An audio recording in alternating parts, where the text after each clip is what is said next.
Hello, it's Sabaton for Smart Spin. Today I will record my live play on tens.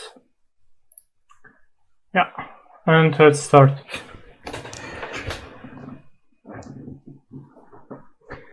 I think I will use the hat that I'm using normally, which is a diamond hat.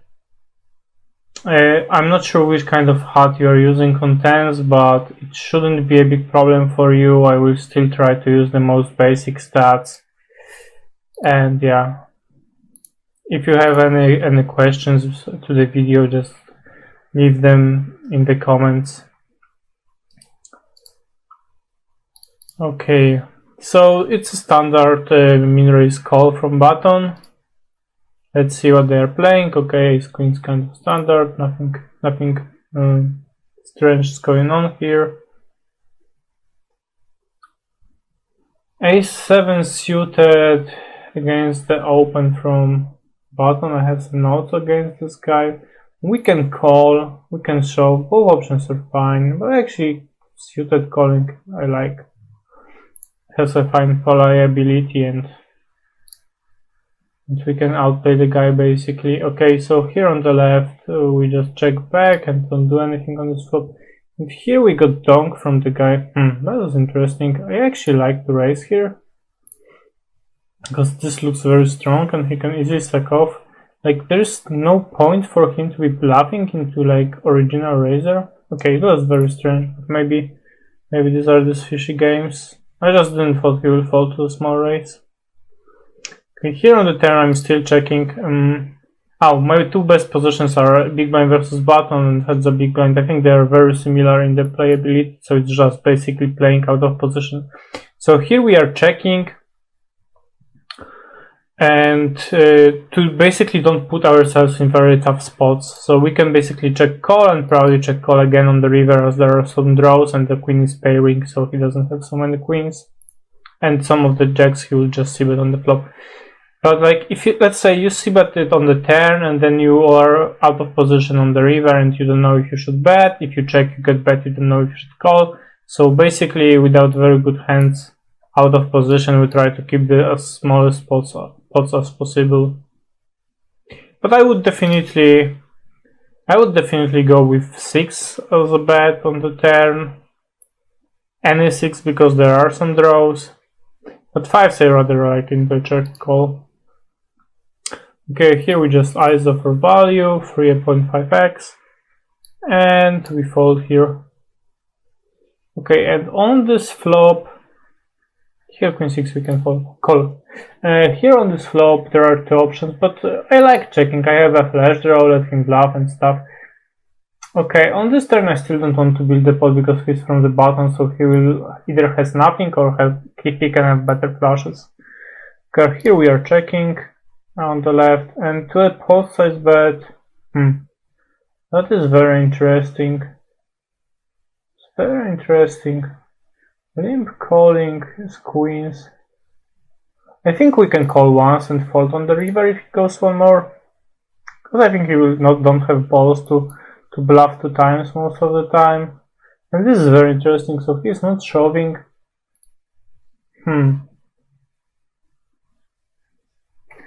Yeah, I don't know the guy, but yeah, I called, but I will explain in a second why I called. So my first thought is like he has some queens and some aces, but not so many aces and like not always will be betting queen that way. But the exact reason why I called was the previous hand. Like, when I had ace 7 and I had 2 pairs, I raised him because I thought like, what guy is betting here without a hand? And like, I raised, he folds. So that was the spot I was remembering, that he is kind of taking crazy bluffs and crazy lines with some weak hands. So that's the reason I basically made this call with my jack. And that was like the main reason, like, so I think it was kind of close, but like, that was the like final reason for my decision to call there. Okay, so here I like to go 80. If there's a queen, he will call. If he has a draws, he will call as well. There is another option going like maybe 180, maybe 160 to like still let him call with some queens and some draws. And here on the river I bet 82. Just to give me a second. Actually, what I'm betting here, yeah, I think betting 80 or 60 would be fine. I need to be faster.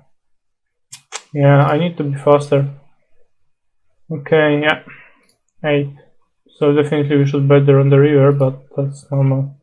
Okay, kings I can min raise. Although he was isolating twice, we don't know how he reacts to min raise, but he plays a lot.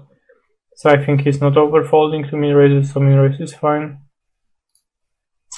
Basically, in heads up, whatever you do pre-flop is most of the time fine. Like the things are running really close and the V and stuff. Yeah, queen 3 off, I just fold here. Especially that the guy is aggressive, it's not easy to play against this kind of guys post-flop. It's pretty nice that he took out this guy and win some chips from him, because it will be really nice guy to play in heads up. We can make some chips on him. Okay, ace deuce suited I just shove under 15 BBs. And like what are my notes against this guy? Small 3-bet, small blind versus passing kings, and 25% c-bet, fit fold versus ISO. Okay, I must have been playing with him before. Oh my god, what did I just do? Okay, I should c-bet this flop now. But like if I checked it, I check it down, I think. Although it's kind of strange, he's not betting, so it looks like he might have something. Because he was bluffing before. Okay, another queen, but that was mistake, there should be a c-bet. Yeah, why I'm so slow? Okay. Here on the turn we have an open ender. I bet half pot, it should mostly work. And if I make it bigger here, he will not fold queen and jack anyway, so I don't want to build such a big pot, because I bet twice there. And I want to have more deuces and fours, so like betting half pot is fine. We are min raising jack 8 off, like he folded once, maybe he folded second time, no he didn't. On this board we see bet small, 50 into 1/6, it's fine.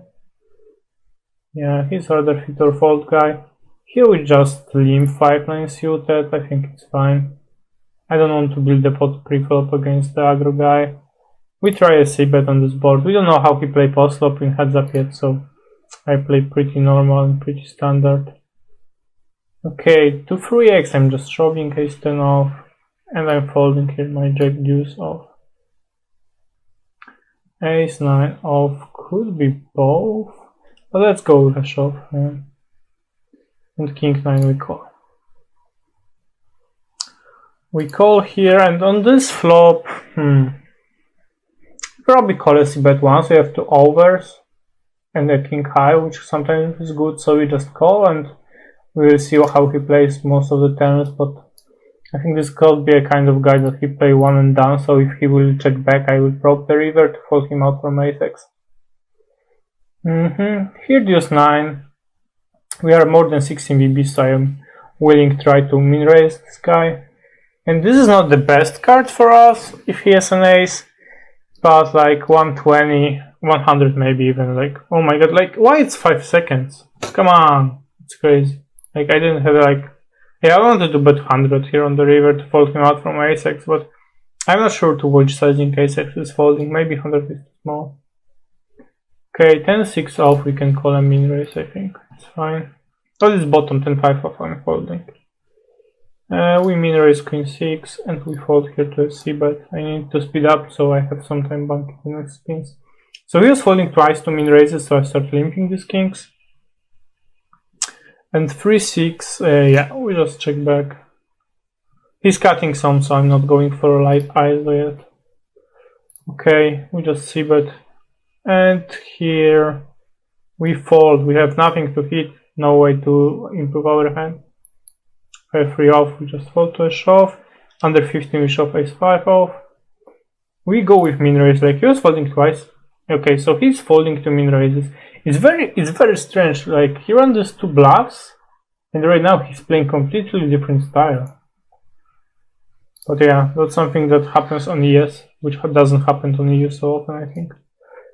Ace deuce, I still min raise and I fold to his shove. Okay. On this board we can check back, like he can have better aces and as well he doesn't have calling range so much. So there is not so much point to actually bet, and on the turn we can go half pot, we get called by queen and king from time to time. But yeah. So basically we then had 3 streets of value with ace deuce.